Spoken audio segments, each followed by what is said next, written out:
Muy buenas tardes a todos los participantes. Les saludamos y les damos una cordial bienvenida desde el Hospital Belén nuevamente. Bienvenido a todo el personal de salud a la telecapacitación realizada el día de hoy, miércoles 16 de abril, con el tema accidente cerebrovascular, a cargo de la doctora María Alexandra Zapata Bravo, médico neurólogo del Departamento de Emergencia del Hospital Belén de Trujillo. Egresada de la Universidad Nacional de Trujillo con doctorado en investigación clínica y translacional,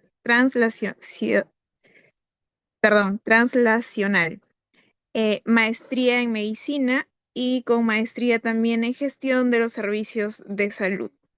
Docente de la Universidad César Vallejo y con la especialidad en neuropsicología, egresada de la Universidad Nacional Federico Villarreal de la ciudad de Lima. Asimismo, también docente de la Universidad Privada Antenor Orrego. Antes de dar inicio, indicamos que vamos a estar compartiendo el enlace de registro de asistencia durante la ponencia. Sí, por favor, para que tengan en cuenta eso. Hacerles recordar que su registro de asistencia se le va a brindar durante la ponencia, no ahora, sino casi como el 80% de la ponencia, para que puedan estar atentos a la telecapacitación del día de hoy. Y también pueden enviar sus preguntas a través del chat de la plataforma Zoom para poder ser absueltas al finalizar la ponencia. Muy buenas tardes, doctora María Alexandra Zapata. Es un privilegio tenerla con nosotros el día de hoy. Bienvenida y adelante. La escuchamos, doctora. ¿Qué tal? Muy buenas tardes ya con todos los presentes. El día de hoy, bueno, vamos a hablar acerca de una enfermedad cerebrovascular, mayormente enfocada en la enfermedad cerebrovascular isquémica, ¿no? Entonces, para dar inicio a esta ponencia, sabemos que la enfermedad cerebrovascular es uno de los principales problemas de salud a nivel mundial, ocupa la segunda causa principal de defunción en el mundo.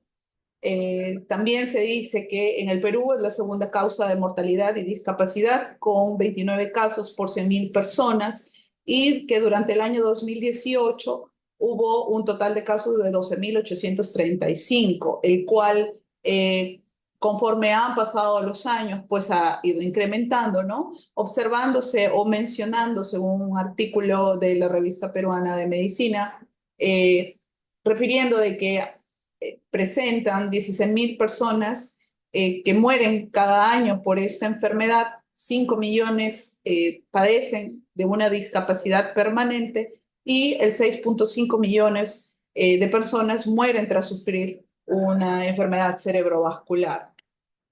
Entonces, a medida de definición, sabemos que es una lesión neurológica aguda secundaria a la alteración de la función cerebral, ya sea focal o global, que se produce como resultado de ciertos procesos patológicos con una duración mayor o igual 24 horas o que provoca la muerte y que no tiene una causa aparente más que el origen vascular. Entonces, ¿qué es lo que ocurre? Ocurre que va a haber una interrupción, ¿no?, del suministro de sangre causado por cualquier anomalía como resultado del proceso patológico de los vasos sanguíneos, ¿no? Ya sea por una oclusión de la luz, una alteración de la permeabilidad y el aumento de la viscosidad u otros cambios de la calidad de la sangre, ¿no? Entonces, sabemos que hay diferentes tipos o clasificación que lo puede subdividir a los eventos cerebrovasculares, en este caso isquémico, que puede ser trombótico o cardioembólico. Más adelante vamos a ver los otros tipos, el cual vamos a, de forma detallada, hablar de cada uno de ellos.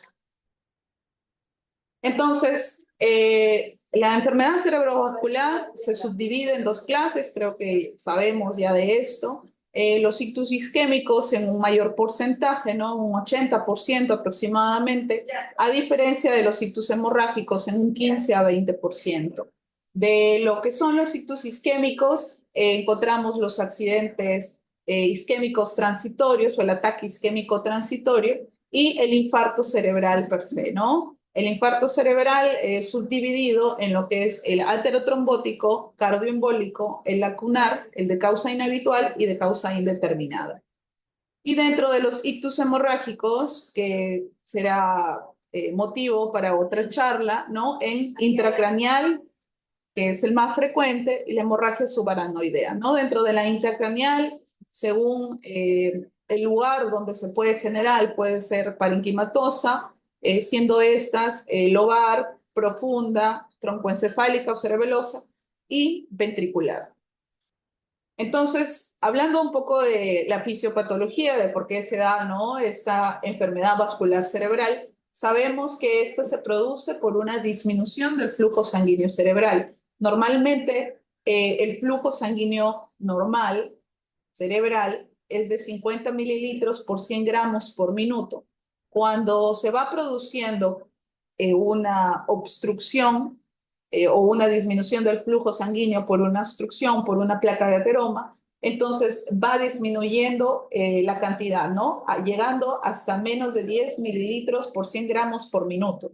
Entonces, esta alteración, como podemos ver en esta imagen, en donde podemos ver una imagen en rojo, en donde se evidencia el núcleo o bueno, el core necrótico o el área necrótica, con una zona de penumbra en verde, ¿no? Que conforme va pasando las horas, vemos que va a haber una transformación, ¿no? En donde va a prevalecer lo que es el área de necrosis. Entonces, en esta imagen tenemos, por ejemplo, en este corte cerebral, vemos la imagen en rojo, que es la parte de necrosis, con respecto al área de penumbra, ¿no? Vemos que el área de penumbra pues tiene ligeramente un mejor porcentaje o un mayor porcentaje a diferencia de la parte de necrosis. Es por eso que es de vital importancia, ¿no?, que los pacientes que presenten ciertas características clínicas puedan ser derivados pues a un hospital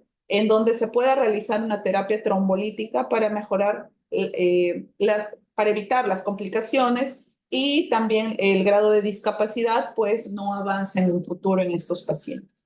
Entonces, con respecto a lo que es el ictus isquémico, se produce por una falta de oxigenación y por falta de glucosa, ¿no? En donde no se va a poder generar el ATP, produciendo un daño neurológico por ciertas características.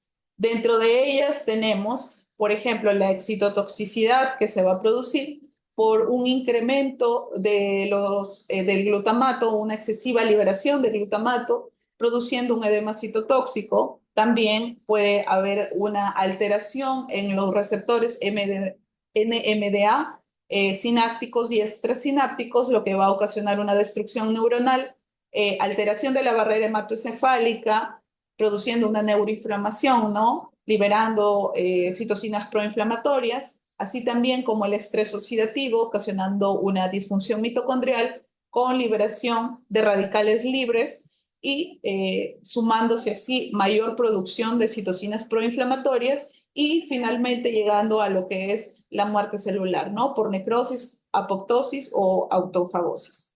Entonces, los ictus isquémicos se van a subdividir en lo que son focales y globales. Focales por la afectación de una zona del encéfalo y una isquemia cerebral global cuando hay un compromiso difuso de ambos hemisferios de forma simultánea. Dentro de lo que son el ictus isquémico, pues encontramos el ataque isquémico transitorio, como su mismo nombre pues lo menciona o lo relata. Ocurren por episodios breves de disfunción neurológica causado por una isquemia cerebral, retiniana o medular, en donde los síntomas típicamente van a durar menos de una hora, pero pueden desaparecer, ¿no?, hasta las 24 horas. Y lo importante es que no haya evidencia de infarto agudo, pues imagenológicamente, es decir, en la tomografía no se evidencia una lesión hipodensa, ¿no? Entonces, como ven en el video, ¿no?, se produce por una obstrucción, por una placa de ateroma que posteriormente se va a desobstruir y va a permitir el flujo sanguíneo cerebral. Entonces, tenemos también una clasificación del ABCD2 que hablan acerca del riesgo de accidente, de enfermedad cerebrovascular posterior a un ataque isquémico transitorio, teniendo en cuenta ciertos parámetros, ¿no? Como la edad, la presión arterial, los síntomas clínicos que puede presentar el paciente, como la pérdida de la fuerza unilateral, alteración del lenguaje, sin una apariencia evidente, la duración de los síntomas y si el paciente presenta diabetes. Entonces, con esto podemos sacar un puntaje en donde nos va a valorar el riesgo de una enfermedad cerebrovascular a los 2 días.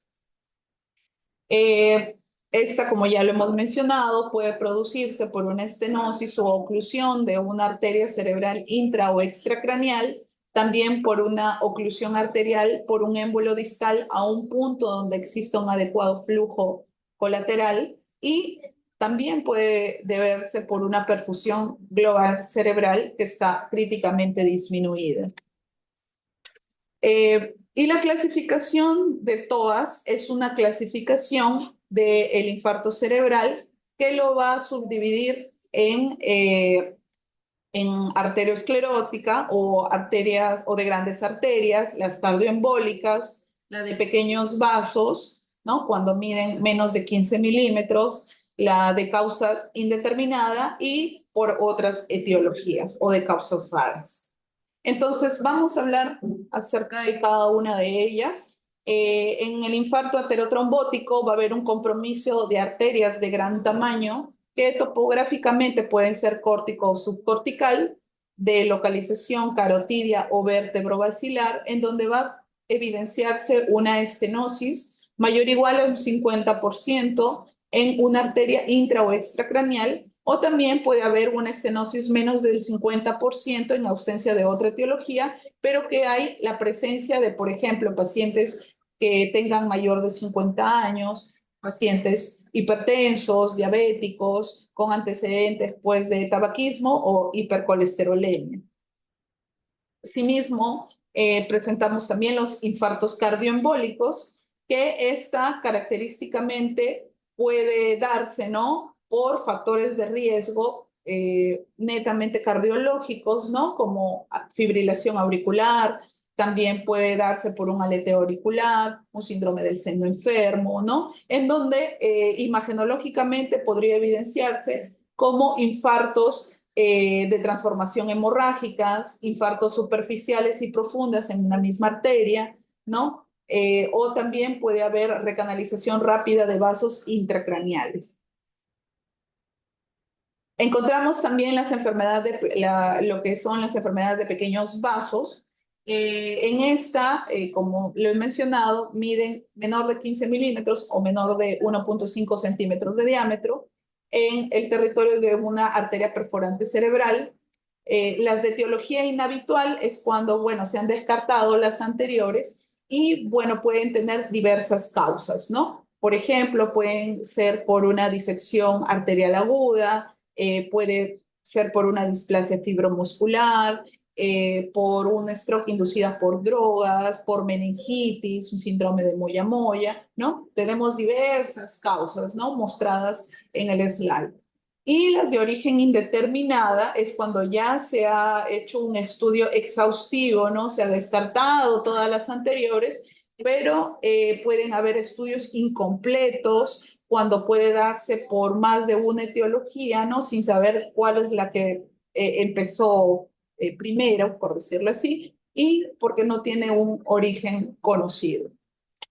Entonces, ya habiendo hablado de la clasificación de lo que son los ictus isquémicos, hablaremos de lo que es el cuadro clínico, y este se va a manifestar de acuerdo a la localización de la lesión, ¿no? Entonces, encontramos lo que es, por ejemplo, en la arteria cerebral anterior, este es un gráfico del homúnculo de Penfield, donde podemos observar que en esta parte cerebral pintado de color amarillo, mayormente prevalece o se puede ver, ¿no? Que hay mayor componente de los miembros inferiores, ¿no? Entonces, si hay una lesión el lado izquierdo del cerebro va a ser contralateral, no va a haber una debilidad contralateral que predomine en los miembros inferiores. Asimismo, también va a haber una disminución de la sensibilidad y como hay afectación de la parte anterior, la afectación del lóbulo frontal, va a haber alteración o trastornos del comportamiento. Asimismo, también ataxia de la marcha, ¿no? En donde el paciente no va a caminar o camina de una forma incoordinada, y asimismo también incontinencia urinaria. Con respecto a la lesión de la arteria cerebral media, ¿no? Seguimos con este gráfico del homúnculo de Penfield, en donde en la imagen en rojo podemos observar que también va a haber afectación tanto de los miembros superiores como a nivel facial, ¿no? Entonces, este mismo gráfico, ¿no? En rojo muestra una lesión del área cerebral del lado izquierdo con una debilidad contralateral, ¿no? Afecta la parte motora, la parte sensitiva. Pueden haber evidencias de afasias, ¿no? Como la de Broca o Wernicke. También puede haber una negligencia espacial, es decir, el paciente va a presentar dificultad para la atención y respuesta a ciertos estímulos de un lado del cuerpo, es decir, del lado afectado. Con respecto a las lesiones que se producen en lo que son las arterias cerebrales posteriores, se va a evidenciar afectación mayormente visual, ¿no? Como una agnosia visual, en donde el paciente no va a reconocer objetos de forma visual, ¿no? La mianopsia homónima contralateral, cuando hay una pérdida de la mitad del campo visual, es decir, el paciente no puede reconocer o no puede ver de forma adecuada ciertos objetos. También se va a evidenciar lo que es la alexiasinografia, en donde va a haber una incapacidad de leer, pero con preservación de ciertas funciones del lenguaje, ¿no? Incluso el paciente puede escribir, o algunos síntomas talámicos como dolor, parestesias, alteración de la sensibilidad.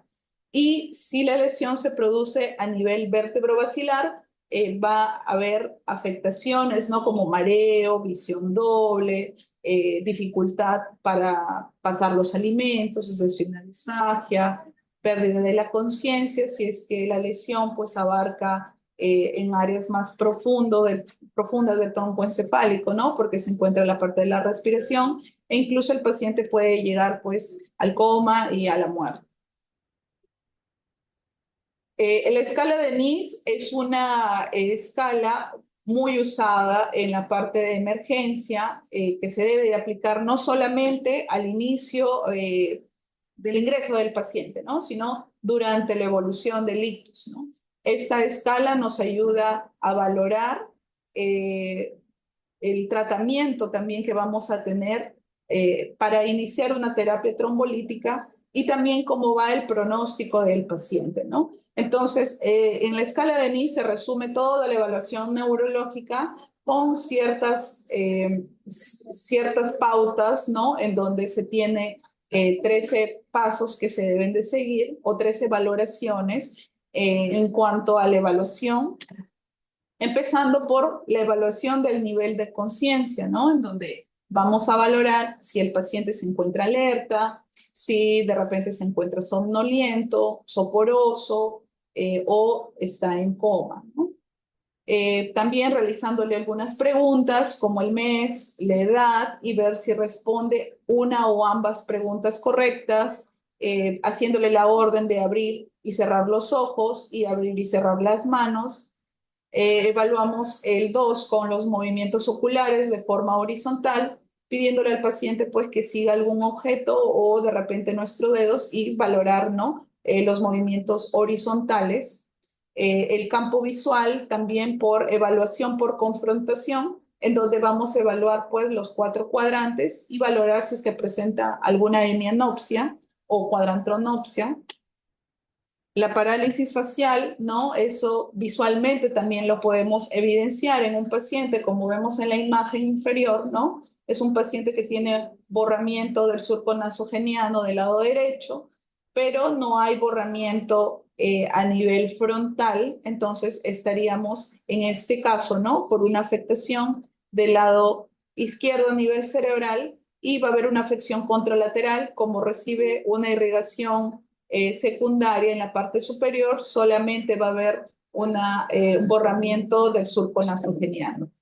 Y presentamos también pues una parálisis que puede ser una parálisis facial periférica, es decir, infranuclear o pueda haber una afectación a nivel troncal con una parálisis facial nuclear en donde va a haber afectación de toda la hemicara, ¿no? Y esto se puede corroborar por algún estudio de imágenes, mayormente una tomografía o una resonancia magnética cerebral. En cuanto a la evaluación motora o la evaluación de la fuerza, por las maniobras de Mingazzini vamos a evaluar tanto los miembros superiores como los miembros inferiores. En cuanto a los miembros superiores, si el paciente se encuentra sentado, pedirle que levante los brazos a un grado de 90 grados. Y si se encuentra pues acostado a 45 grados, en donde le vamos a pedir que pueda mantener sus brazos contando hasta 10. Si es que presenta alguna debilidad, de acuerdo al puntaje que se presenta, ¿no? Si es que, por ejemplo, no cae durante 10 segundos, sería 0 puntos. Si es que cae parcialmente antes de los 10 segundos, sería 1 punto. Si cae totalmente entre los 10 segundos, sería 2 puntos. Si no vence la gravedad, 3 puntos. Y cuando no tiene movimiento, se puntúa con 4. Asimismo, también se valora lo que son en los miembros inferiores, pero ya no contamos hasta 10, sino hasta 5, también evaluando de preferencia una pierna y luego la otra, y ver el puntaje que va a obtener cada uno. En cuanto a la taxa de los miembros, vamos a evaluarlo por diferentes pruebas, como la prueba dedo-nariz o índice-nariz o índice-índice, ¿no? Y en los miembros inferiores con la prueba talón-rodilla, y vamos a ver si el paciente presenta alguna alteración denominado dismetría. Con respecto a la parte de la sensibilidad, refieren las literaturas que es mejor realizar la evaluación de la sensibilidad en lo que es cara y miembros superiores, no tanto en miembros inferiores, o bueno, en los pies mayormente, porque tenemos una gran casuística, pues, ¿no? De pacientes que presentan alguna neuropatía o polineuropatía, entonces pueden haber ciertas alteraciones con respecto a la valoración de la sensibilidad y también, pues, teniendo que clasificarlos con 0 como normal, una cuando hay una pérdida leve o una hipoestesia y 2 cuando no percibe nada, ¿no? Cuando una pérdida severa de la sensibilidad. Con respecto al lenguaje, vamos a valorarlo también con un test, es el test de afasia de Boston, en donde le vamos a mostrar ciertas imágenes y el paciente pues tiene que describir qué es lo que ve. O también, si es que el paciente, supongamos, no sabe leer, podemos hacerle que repita alguna frase a otros pacientes que son más, que tienen un grado de formación más avanzado, primaria y secundaria, le podemos mostrar la cartilla y que pueda repetir, ¿no? Esas palabras. Igual forma, pues evaluamos si es que el paciente presenta disartria al momento pues que lee las palabras o lee una frase o también repite lo que nosotros le estamos pidiendo, ¿no? Y en cuanto a la negligencia, vamos a valorar entre un brazo con otro la sensibilidad y también la parte visual, ¿no? De forma visual, mostrándole las manos, ¿no? Y diciéndole qué lado, qué mano estoy moviendo, derecha o izquierda, y así misma la sensibilidad, evaluando, ¿no? Qué miembro le estoy tocando, derecho, izquierdo o ambos. Entonces, con respecto al algoritmo de evaluación y el diagnóstico de la enfermedad cerebrovascular isquémica, vamos a tener que la historia clínica es importante, ¿no? Los factores de riesgo, los signos y síntomas que presenta el paciente, así como el examen físico, que ya lo hemos visto detalladamente en la parte del índice. Entonces, también es importante realizar ciertos estudios, ¿no? Estudios laboratoriales, como por ejemplo, glucosa, ¿no? Pedirle un examen de electrolitos séricos para ver que pueda hacer de repente alguna alteración hidroelectrolítica, glucosa, urea, creatinina, su hemograma, pedirle estudios de electrocardiograma para ver si es que el paciente puede tener alguna alteración cardiovascular, ¿no? Y fuera de repente por causa cardioembólica. Y asimismo pedirle la tomografía cerebral que nos va a permitir pues ver de forma temprana ciertos signos que nos van a permitir también que si es que el paciente se encuentra dentro de una ventana terapéutica, es decir, de las 4 horas y media, poder realizarle el tratamiento trombolítico, ¿no? Entonces, dentro de los signos tempranos encontramos el signo de la arteria brillante o el signo del vaso hiperdenso, en donde en esta imagen, ¿no? Como podemos observar, puede indicar la presencia de un trombo dentro de la luz arterial, ¿no? Y se puede visualizar en un 30-40% de los pacientes con enfermedad cerebrovascular con una afectación de la arteria cerebral media, o llamado o denominado también este signo, el signo de la arteria cerebral media hiperdensa. También podemos observar otro signo temprano, como la pérdida de la diferenciación entre lo que es la sustancia gris y blanca en los ganglios basales, también la pérdida de la cinta o el ribete insular y la hipotenuación y borramiento de los surcos, ¿no? Estos son signos tempranos que nos permiten a nosotros, pues, ver que el paciente pueda tener ciertos cambios, no necesariamente ya un infarto per se ya establecido, y que con eso podamos realizar la terapia trombolítica. Entonces, dentro de lo que es el manejo prehospitalario, tenemos ciertas escalas en donde en esta escala, una escala muy usada, la escala de FAST, vamos a observar la parte de face, es decir, F de face de cara, ¿no? Una asimetría facial del paciente, como A, también una debilidad repentina, ¿no? De las manos, del brazo, especialmente en una parte del cuerpo, el S de speech, es decir, un paciente que está presentando una alteración al momento de articular las palabras o puede estar confuso, ¿no? Para poder hablarlas, pero también puede presentar pérdida del equilibrio, mareos, incoordinación, pérdida visual, ¿no? Entonces, estos signos son importantes para que nosotros como personal de salud prendamos la alerta y poder referir a este paciente a un hospital en donde se le pueda dar un tratamiento oportuno. Y con respecto al manejo hospitalario, una vez que llega el paciente a un hospital en donde se pueda realizar una terapia trombolítica, teniendo en cuenta que el paciente se puede encontrar dentro de las 4 horas y media, se pueda realizar este tipo de tratamiento, ¿no? Entonces llega el paciente a un hospital, se le realiza el estudio de tomografía cerebral, se le descarta ciertos criterios para poder realizar la trombolisis, y todo ello se tiene que realizar en menos de 60 minutos, es decir, menos de una hora. Eh, este, eh, este algoritmo habla, ¿no? Si es que el paciente, bueno, tiene un tiempo conocido, menos de 4 horas y media, realizamos lo que es la trombolisis endovenosa, pero también puede haber un wake-up stroke, ¿no? ¿Qué quiere decir esto? El paciente, por ejemplo, en la noche cenó bien, se fue a dormir y se levanta ya con una dificultad, ¿no? Una debilidad en el miembro superior, asimetría facial, con dificultad para hablar. Entonces, estos infartos del despertar son valorados con un estudio, ¿no?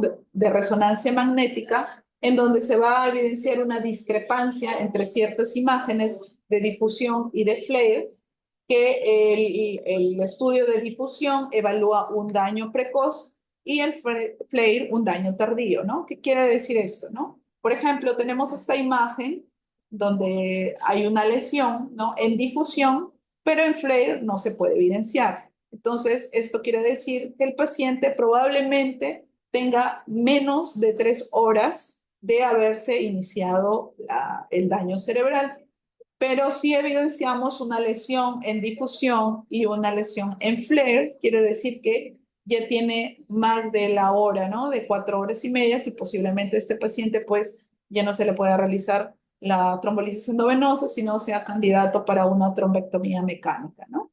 Entonces, imagenológicamente hablando, lo que lo he hecho en gráficos, mostrarlo pues en imágenes, vemos una lesión hiperintensa, ¿no?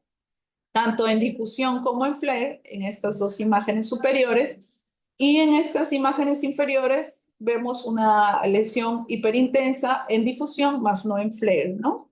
Entonces, probablemente este paciente tenga menos de 4 horas y media y es un paciente pues potencialmente trombolizable.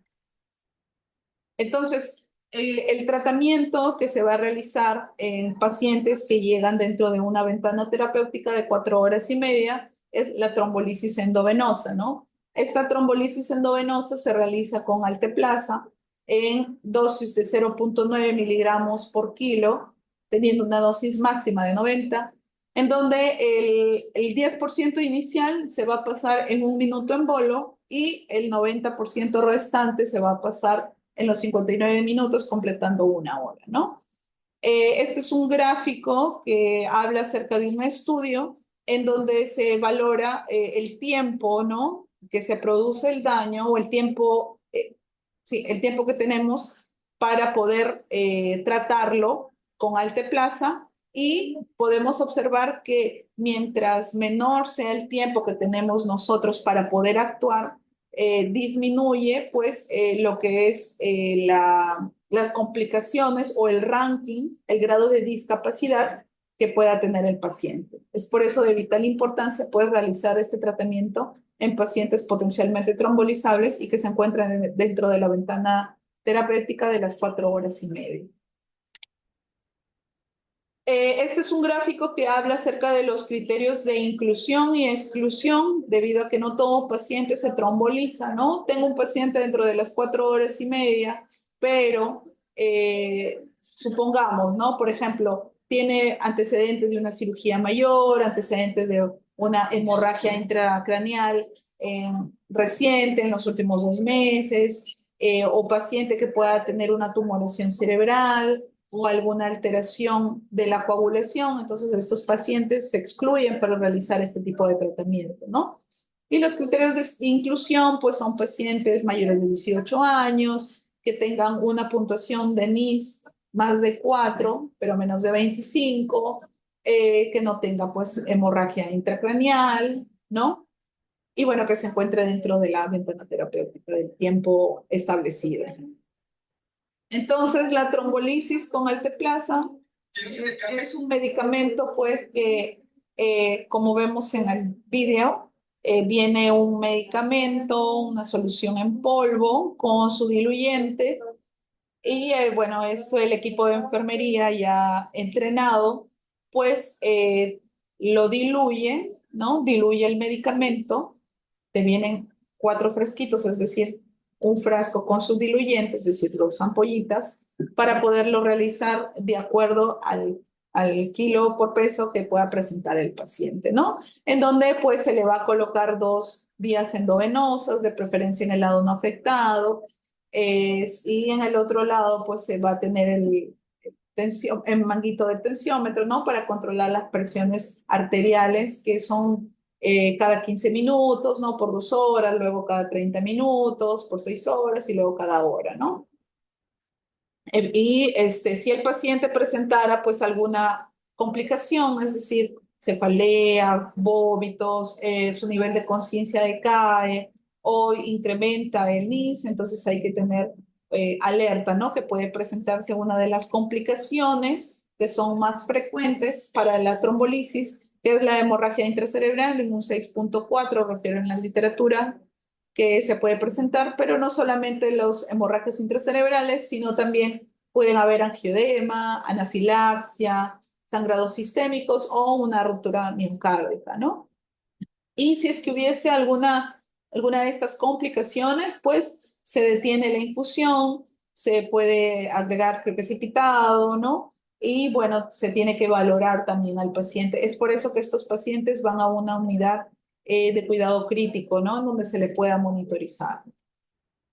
Ahora, tenecteplase o arteplase, ¿no? Tenecteplase no tenemos acá en Perú, pero se ha evidenciado que el tenecteplase pues tiene una mayor selectividad a la fibrina a comparación del alteplasa, tiene un tiempo de vida media de 17 minutos, y la dosificación a comparación pues del alteplasa es por medio de un bolo único, ¿no? Ya no se tiene que pasar en infusión, ¿no? También las tasas de hemorragia son menores, puede tener un mayor resultado en cuanto a la funcionabilidad después de los 90 días del uso y el grado de reperfusión después de la trombectomía también es mucho mejor. La escala de Sedan es una escala que valora también el porcentaje de una transformación hemorrágica en pacientes que son potencialmente trombolizables, ¿no? Entonces, si un paciente tiene una escala de Sedan menor o igual a 2, pues tiene un puntaje bajo de que pueda resangrar o que pueda aparecer la complicación del sangrado intracerebral. Y bueno, ¿qué pasaría si el paciente pues llega más de las 4 horas y media, ¿no? Entonces es un paciente que podría ser candidato a una trombectomía mecánica siempre y cuando pues tenga ciertos criterios que utilizan los neurocirujanos para poder realizar este tipo de trombectomía, ¿no? En cuanto a la trombectomía mecánica, tienen ciertas características como la parte del down o el diffuse, que estos sirven para valorar de acuerdo al tiempo que presenta el paciente la terapia con una trombectomía mecánica. Y la escala de Aspect es una escala cuantitativa que sirve para medir los signos tempranos de isquemia cerebral, en donde se va a valorar por medio de los cortes axiales en el territorio de lo que es la arteria cerebral media, con un corte a nivel de los núcleos de la base y un corte también a nivel de los núcleos ventriculares laterales, y con este tiene una puntuación de 10 que conforme se va produciendo algún tipo de lesión temprana, el puntaje va bajando, ¿no? La escala de ranking es una escala de discapacidad, ¿no? Como lo hemos mencionado, en donde habla acerca de el nivel en un puntuaje de 0 a 6, en donde lo va a valorar como 0 como normal, 1 como un grado de discapacidad muy leve, en donde el paciente puede realizar ciertas tareas y actividades habituales sin limitaciones, perdón. En el grado 2 tiene una discapacidad leve, es decir, tiene ciertos síntomas residuales no significativos por una enfermedad cerebrovascular, como un trastorno cognitivo, trastornos psiquiátricos, dificultad para realizar algunas actividades, pero puede valerse por sí mismo y camina sin ayuda, ¿no? En el grado 3 es una discapacidad moderada en donde el paciente requiere algo de ayuda, pero puede caminar con bastón o andador. En el grado 4 ya es una moderadamente a grave, en donde el paciente es dependiente para realizar las actividades básicas de la vida diaria, pero sin necesidad de una supervisión continua. Y es incapaz de poder caminar y mayormente se encuentra en su silla de ruedas. Y en el grado 5 es un paciente con una discapacidad grave, en donde el paciente es totalmente dependiente, requiere de una asistencia sanitaria continua y se encuentra postrado en la cama, ¿no? Y el grado 6 bueno, lo puntúan como muerte. En cuanto a la prevención secundaria, debemos de tener en cuenta que debemos de controlar ciertos factores de riesgo y también el tratamiento con antiagregación plaquetaria. Entonces, se recomienda la administración de lo que es el ácido acetilsalicílico en pacientes con enfermedad cerebrovascular dentro de las 24 a 48 horas posteriores al inicio, es decir, pacientes que no se le haya realizado lo que es la terapia trombolítica, ni tampoco sean candidatos para una trombectomía mecánica, ¿no? Pero también hay pacientes que son tratados con alteplasa, ¿no? Entonces la administración con el ácido acetilsalicílico se debe retrasar hasta las 24 horas posteriores, ¿no? Y pacientes que, por ejemplo, tengan una enfermedad cerebrovascular leve con una puntuación de la escala de NIS menos de 3, se puede utilizar una doble antiagregación con aspirina y clopidogrel por 21 días.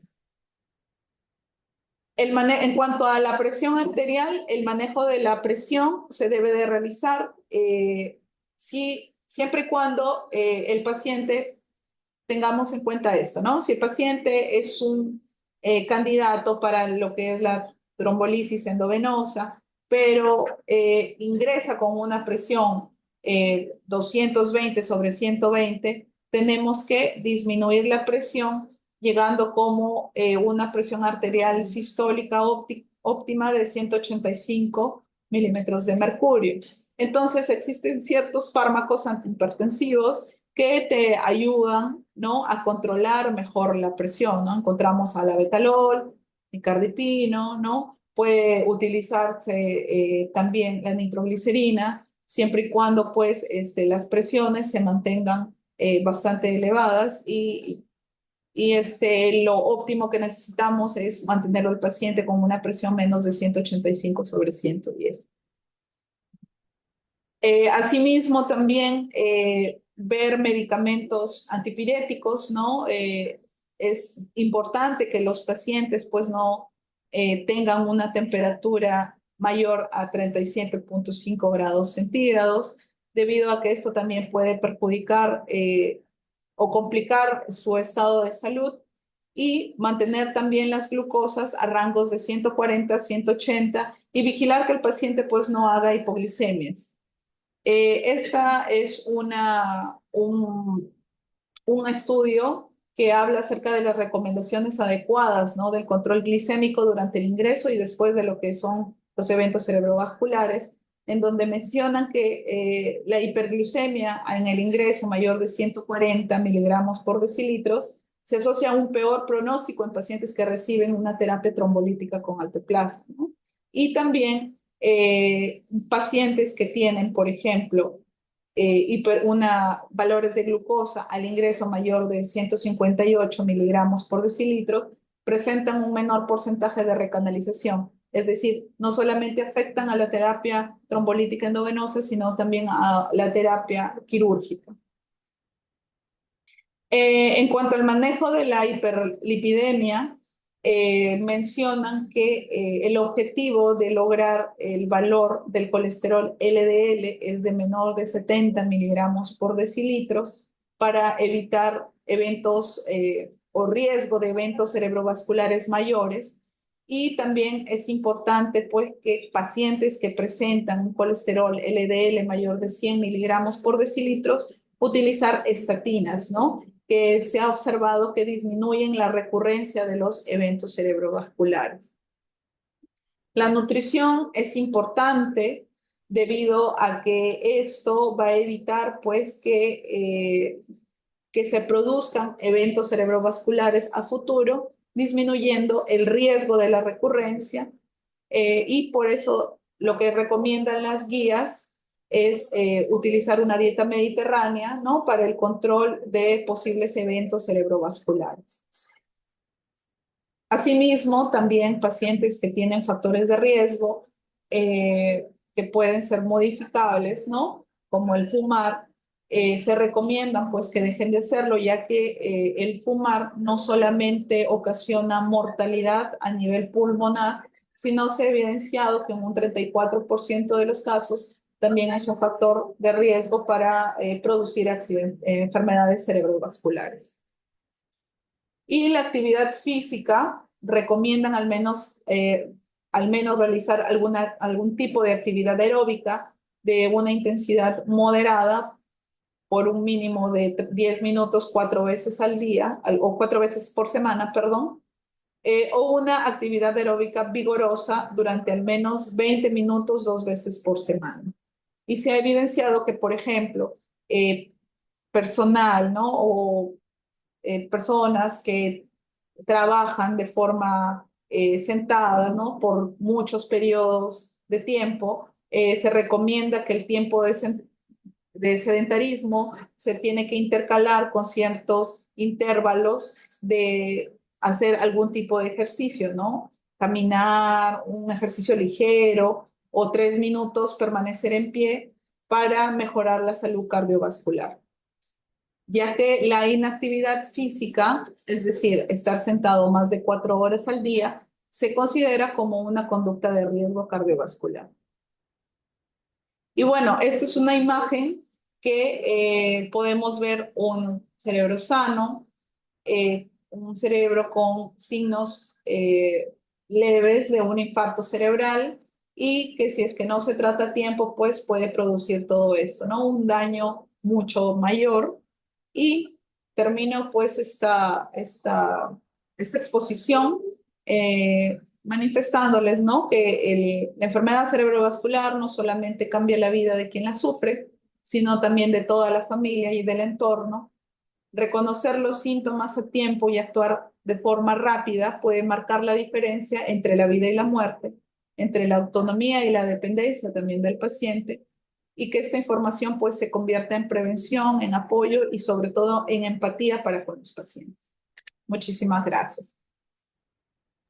Muchísimas gracias a usted, doctora María Alexandra Zapata Bravo, por la ponencia del día de hoy, con una información muy específica y entendida para cada uno de nuestros participantes. A continuación vamos a dar unos minutos para que nuestros participantes realicen sus preguntas con respecto a la telecapacitación brindada el día de hoy. Si tuvieran alguna pregunta, alguna duda con respecto al tema, las pueden realizar en el chat de Zoom y para poder ser absueltas por nuestra médico neurólogo. Doctora, en lo que nos están dejando sus preguntitas en el chat del Zoom, nuestros participantes, ¿alguna recomendación final que nos pueda brindar? Bueno, la recomendación sería que acá en la exposición hay personal de salud de los diversos tipos, ¿no? Médicos, enfermeras, personal técnico, personal, no sé, de laboratorio, personal técnico de imágenes. Entonces, todo el personal en conjunto es de vital importancia para tratar a los pacientes que pues se encuentran dentro de un periodo corto de tiempo de haber iniciado la enfermedad cerebrovascular, ¿no? eh, Debido a que esto va a ayudar a que el paciente pues disminuya su grado de discapacidad. Ya hemos mencionado que hay signos tempranos de la escala de FAS, es decir, a cualquier persona le puede ocurrir un evento vascular cerebral, ¿no? Incluso saliendo a la calle, ¿no? Entonces, inmediatamente lo que se debe realizar, pues, es detectar los signos, ¿no? Una simetría facial, una debilidad de los miembros, hablarle al paciente, ¿no? Si lo vemos inconsciente si está consciente pero con dificultad para hablar, pues trasladarlo inmediatamente a un hospital en donde pueda realizarse un tratamiento oportuno, ¿no? Y una evaluación oportuna también. Entonces, más que todo, eso es por parte del personal de salud en general. Por parte también del personal de salud médico, de repente, de las periferias, igual, ¿no? Comunicarse con acá el Hospital Belén, estamos realizando, ¿no? Lo que es la terapia trombolítica, ¿no? Comunicarse inmediatamente con la central telefónica del hospital para poder tratar de forma inmediata a los pacientes o en tal caso, no sé, no se encontraran laborando, llamar al personal del SAMU para que el personal del SAMU puedan traer a los pacientes al hospital, ¿no? Y de la misma forma poder actuar.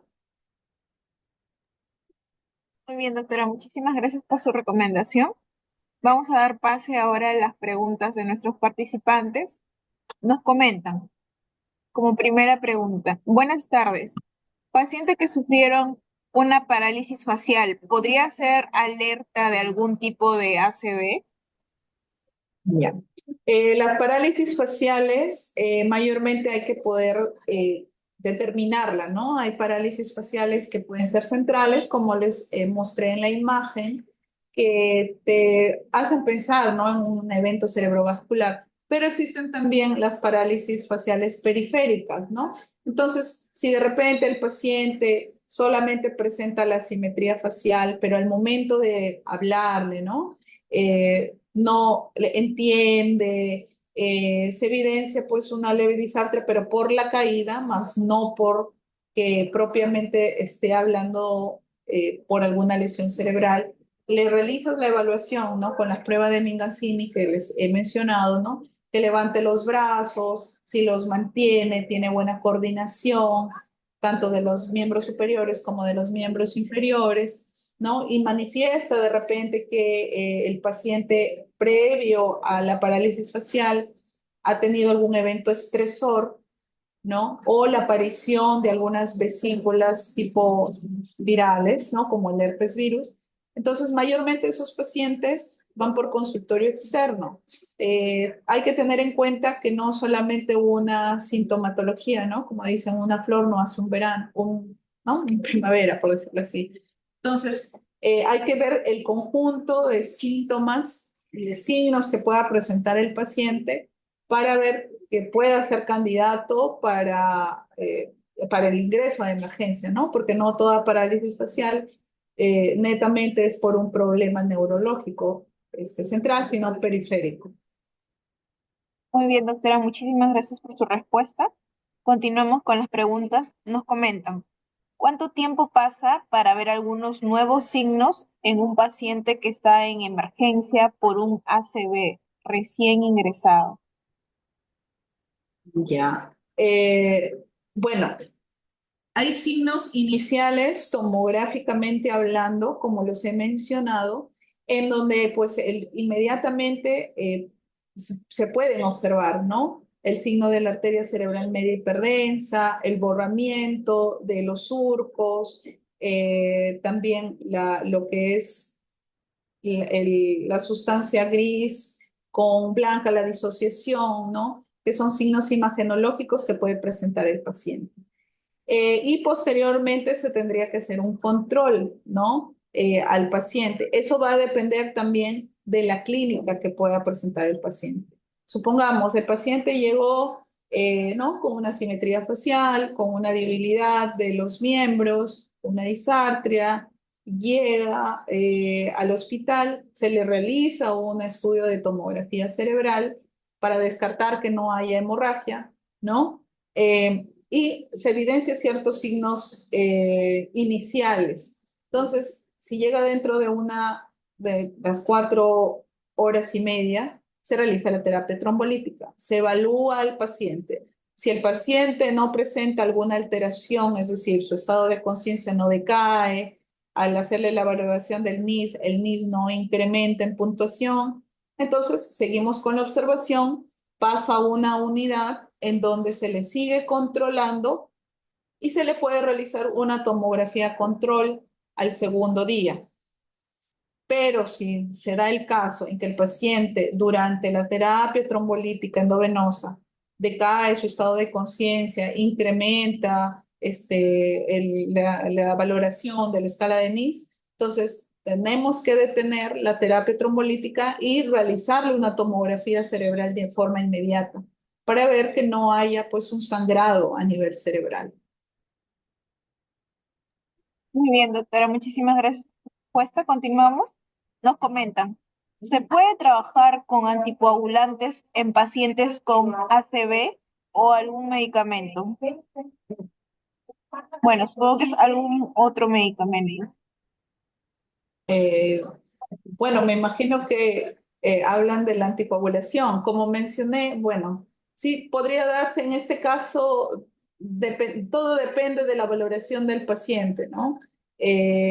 Supongamos, es un paciente que pasó la ventana terapéutica, no sé, tiene 24 horas, supongamos, ¿no? 24 horas del evento y es un paciente pues que tiene una hemiplejía, ¿no? O de repente pues puede tener una cuadriplejía, ¿no? Es decir, no pueda mover los 4 miembros, podría utilizarse pues, ¿no? La anticoagulación, anticoagulantes, ¿sí?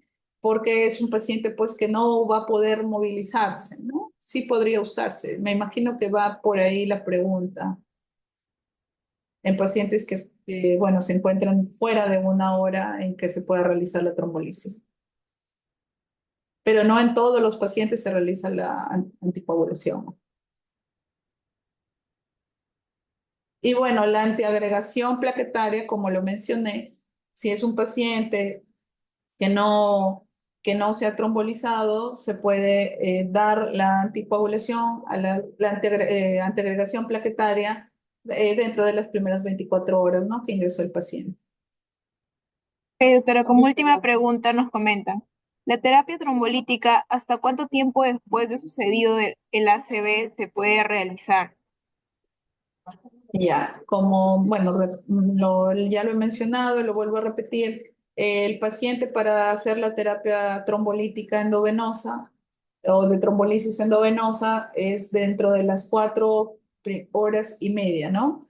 Tenemos ese tiempo, es un tiempo estandarizado que tenemos para poder realizar esta terapia endovenosa y observar pues una mejoría en lo que respecta de las complicaciones que pueda presentar el paciente, ¿no? Como mejoras en el grado de la discapacidad que pueda presentar si es que no lo realizamos a tiempo.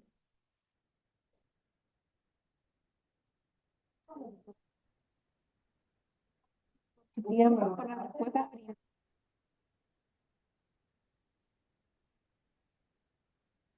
capacitación brindada. Y mismo también agradecer a los Hola. participantes.